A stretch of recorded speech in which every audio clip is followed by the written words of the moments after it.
Hello, and welcome to week 6 review.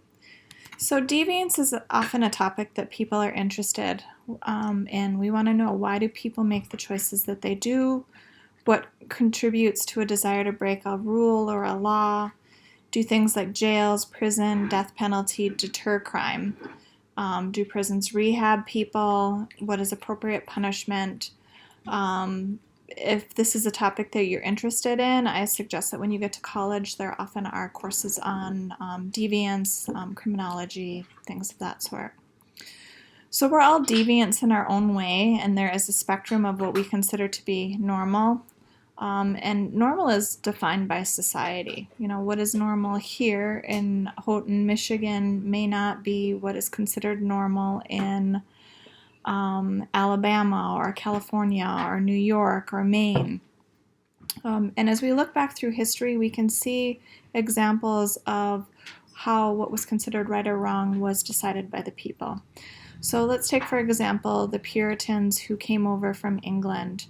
They were considered deviants in their society, which is why they left England to come to the America.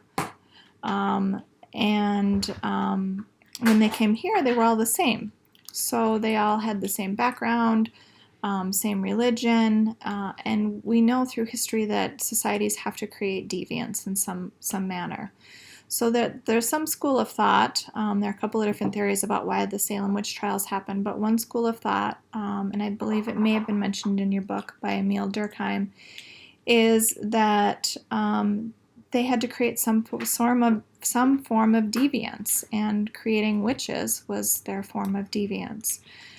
There are other theories. One theory is that the witch trials were actually a form of sexism, as the women who were often accused were women who had power in that society, where women typically did not have power.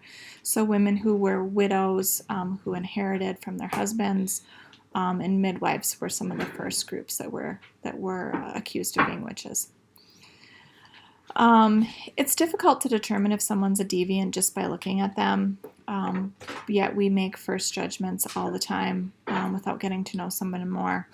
This is a real big issue within society, especially if we think about things like racism, religious persecution, sexism, sexual orientation, gender issues. So I encourage you to obviously get to know someone a little bit more than just a first look, but your textbook is really centered around pictures. And then the last thing I wanted to mention, and this is part of why I chose the video, the TED Talk that you guys watched this week, was when we think about deviance, we often think about deviance as, you know, someone who is breaking, entering, grand theft auto, murder, but there's that other side of the spectrum, white collar crimes. You know, it's interesting that our president pardoned a bunch of people this past week, and many of them were people who were charged with white-collar crimes.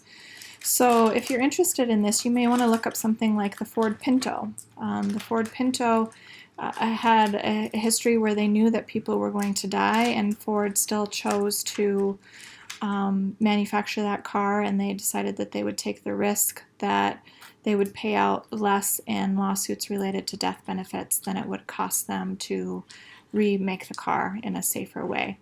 And there are many examples of things like this that we can see within society.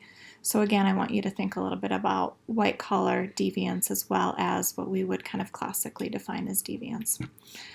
All right, have a great week.